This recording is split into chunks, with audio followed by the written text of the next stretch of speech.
अस्सलाम वालेकुम एवरीवन। तो आज हम पढ़ेंगे सेल साइकिल। सेल साइकिल क्या होता है? सेल साइकिल एक सेल का वो पीरियड होता है जब वो अपने आप को रिप्रोड्यूस करता है, अपने आप को डुप्लिकेट करता है या कोई अपनी एक सेम कॉपी प्रोड्यूस करता है। सेल साइकिल, सो हम इसे स्टार्ट करते हैं। Cell cycle consist of two major phases which is interphase and mitotic phase. So ये दो फेजेस होती हैं, एक होती है इंटरफेस और ये दूसरी होती है माइटोटिक फेज।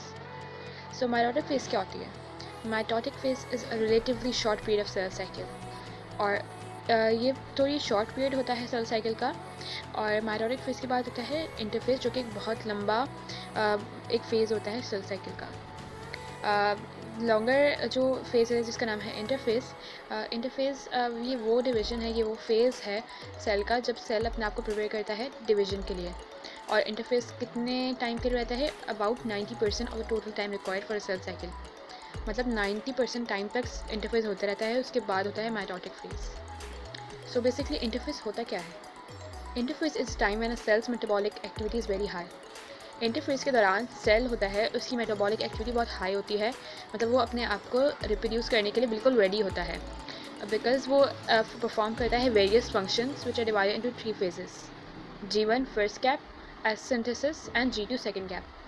सो इंटरफेस के अंदर तीन हम फेज़ परफॉर्म करते हैं, 3 फेज़ परफॉर्म होते हैं जिनका नाम है G1, S and G2। G1 में क्या होता है? G1 में सेल अपने आप को अपनी प्रोटीन सप्लाई इंक्रीज़ करता है और अपने अंदर नंबर ऑफ़ ऑर्गेनेलीज जिसमें आती हैं माइटोकॉन्ड्रिया एंड राइबोसोम्स, उनको इंक्रीज़ करता है और अपने सेल साइज़ को बढ़ाता है ताकि ज़्यादा चीज़ें इसके लिए परफॉर्म हो सकें।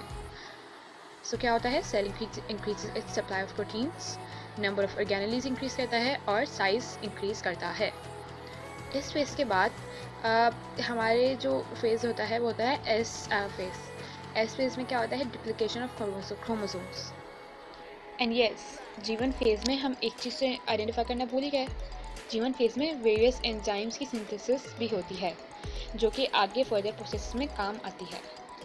अब चलते हैं एस फेज़ की तरफ। एस फेज़ में क्या होता है? एस फेज़ में सेल अपने अंदर जो क्रोमोसोम्स उसके अंदर होते हैं उनको डुप्लिकेट करता है। फॉर एग्जांपल, क्रोमोसोम का एक स्ट्रैंड ऐसा होता है, सिंगल स्ट्रैंड होता है। सो जब सेल एस फेज़ में जाता है तो वो अपने क्रोमोसोम्स को डुप्लिकेट करता है। फॉर एग्जांपल लाइक दिस, ये है हमारे पास एक क्रोमोसोम सेल के अंदर, तो फिर जब सेल एस फेज़ में जाएगा तो वो इस क्रोमोसोम को डुप्लिकेट करेगा।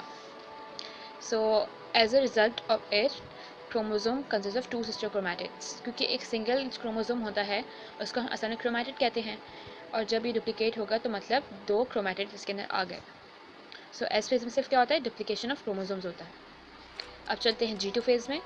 G2 फेज़ में क्या होता है? G2 फेज़ में सेल अपने अंदर प्रोटीन्स प्रिपेयर करता है जो कि माइटोसिस, जो आगे डिवीजन होगा, एक सेल डिवीजन का पार्ट है, उसके परफॉर्म करने के लिए जो प्रोटीन्स चाहिए होते हैं वो G2 फेज़ में प्रोड्यूस होते हैं। और ये जो प्रोटीन्स होते हैं mainly for the production of spindle fibres जो कि माइटोसिस में प्रोड्यूस होते हैं। So after the G2 phase of interphase, cell enters the division phase which is called M phase, mitotic phase.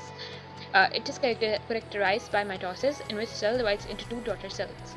Mitosis में मेनली क्या होता है? सेल अपने आप को 2 डॉटर सेल्स में डिवाइड करता है, मतलब एक से दूसरा भी प्रोड्यूस होता है और वो 2 सेपरेट बन जाते हैं।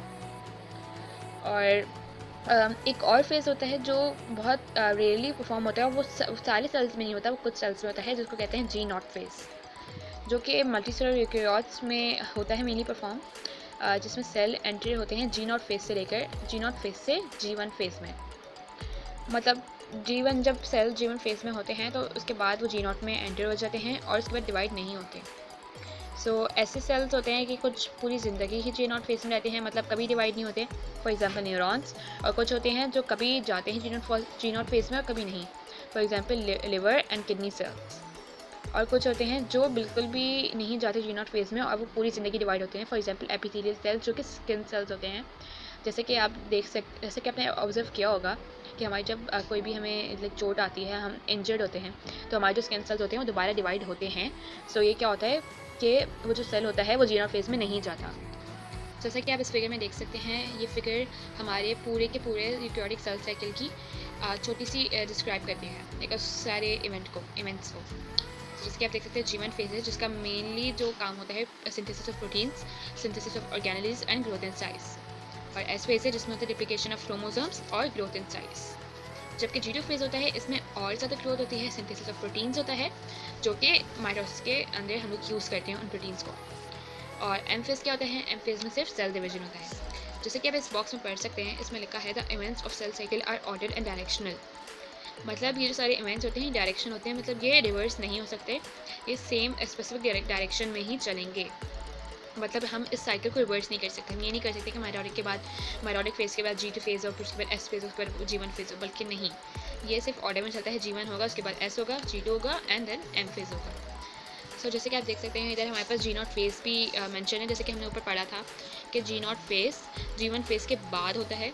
सो यहाँ पे G1 के बाद ही G0 बना है, बाहर की तरफ बना है, क्योंकि ये सारे सेल्स में नहीं होता। सो G0 फेज में क्या होता है? टेम्परेरी और परमानेंट स्टॉपेज इन डिवीजन। मतलब टेम्परेरी एक सेल जाए या परमानेंट जाए या जाए ही नहीं, जैसे कि हमने ऊपर पढ़ा था। सो इधर हमें बताया हुआ है सेंट्रोमियर एंड 2 क्रोमैटिड्स। सो ये सब तो हम फर्दर पढ़ेंगे। क्रोमैटिड्स का दोस्तों मैंने बताया था कि डिप्लिकेशन होती है। सो एक क्रोमैटिड होता है, जब ये डिप्लिकेट होता है तो ये 2 क्रोमैटिड्स बन जाते हैं, और इनको कलेक्टिवली हम क्या कहते हैं? क्रोमोसोम्स। सो आज का हमारा इंटरफेस का टॉपिक ख़त्म हुआ। If you want to see my next video about mitosis के बारे में अगर आप मुझसे पढ़ना चाहते हैं, सो आप काइंडली मैं आई बटन में अपनी वीडियो प्रोवाइड कर दूँगी। आप प्लीज़ उस वीडियो को भी ज़रूर देखें और लाइक एंड सब्सक्राइब करना मत भूलिएगा।